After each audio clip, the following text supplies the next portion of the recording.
The following is a clear summary of the occupational health and safety obligations for principal contractors in Victoria. Who they are, when they must be appointed, and what they must legally do under Victorian law. In accordance with the Occupational Health and Safety Act of 2004 and the Occupational Health and Safety Regulations of 2017, where appointed as principal contractor, the organisation assumes overall management and control of the construction workplace, and is responsible for coordinating occupational health and safety across the project. So what is legislative framework? Principal contractor obligations in Victoria arise primarily from the Occupational Health and Safety Act 2004, Occupational Health and Safety Regulations 2017, and guidance material issued by WorkSafe Victoria. These obligations are statutory, they apply regardless of what is written in contracts.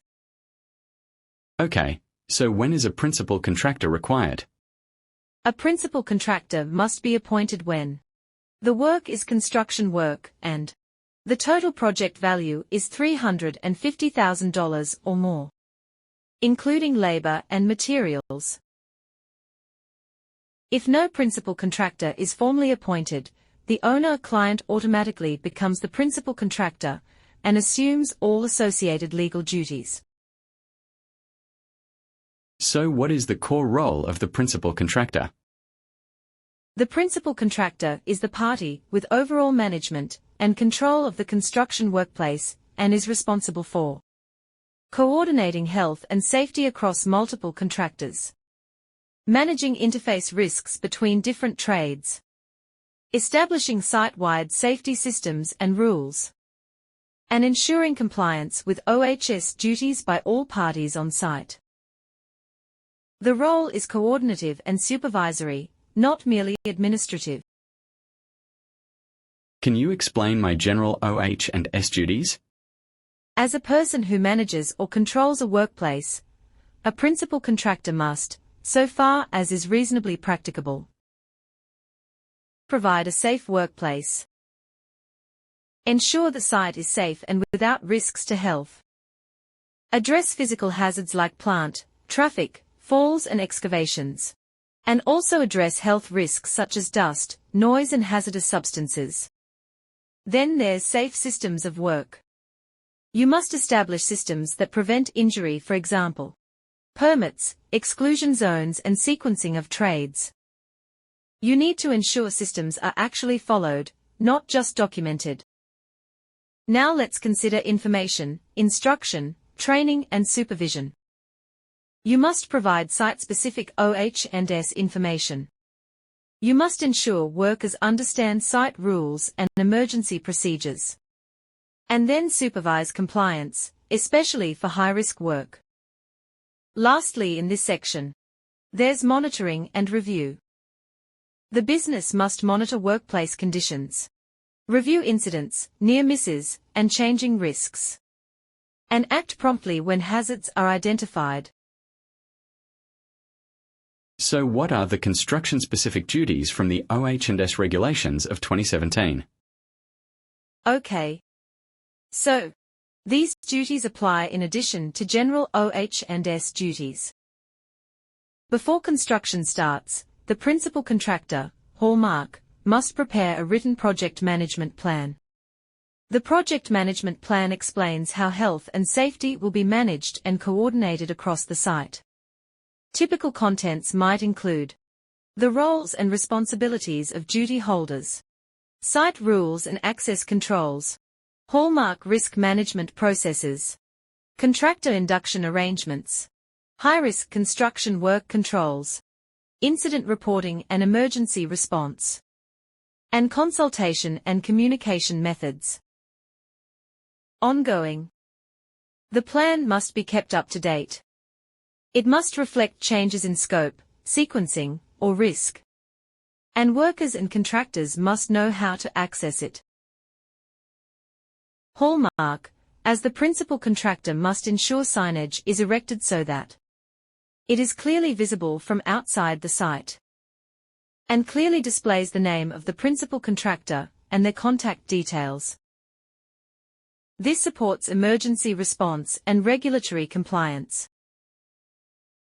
Can you tell me about risk management and coordination? Sure. The principal contractor must actively manage risks arising from multiple contractors working simultaneously, the interaction between trades, plant, and pedestrians, and changes to site conditions over time.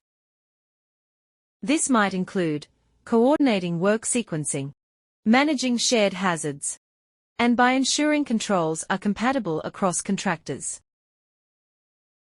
Where high-risk construction work is performed, the principal contractor must ensure that safe work method statements are prepared by the relevant contractor. These SWMs must be site-specific, reviewed and approved before work starts, and communicated to workers. Work must be carried out in accordance with the SWMs. Examples of high-risk construction work include working at heights, excavation, structural alterations, electrical, and asbestos-related work.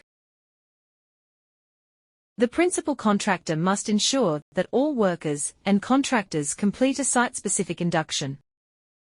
Inductions cover key risks, emergency procedures, and site rules and expectations. What are my consultation and coordination duties? The principal contractor must consult with contractors and workers about health and safety matters, coordinate activities to avoid conflicting or overlapping hazards, and share relevant safety information between duty holders. This duty is continuous and becomes especially critical when work methods change, new contractors commence, and when incidents or near misses occur. A principal contractor's duties do not eliminate the duties of employers, subcontractors, designers, and suppliers. Each duty holder retains responsibility for their own workers and activities, but the principal contractor must ensure effective coordination and oversight. Failure to comply with principal contractor duties may result in improvement or prohibition notices, work-safe investigation, prosecution under the OH&S Act, significant financial penalties, and increased exposure to civil liability following incidents. WorkSafe routinely examines health and safety coordination plan adequacy, contractor coordination practices, and evidence of supervision and enforcement. What do you think WorkSafe would be looking for?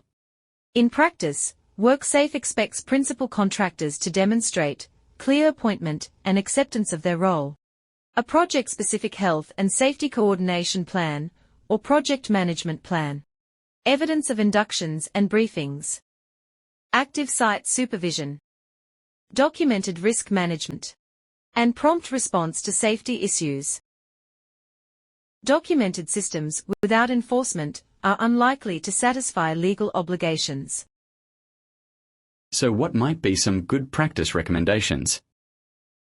Best practice would be to appoint a competent site safety representative or advisor, to hold regular coordination meetings, to audit contractor compliance, keep clear records of inductions, SWMs, safety inspections and the like, and to treat safety as an operational issue, not just to meet compliance.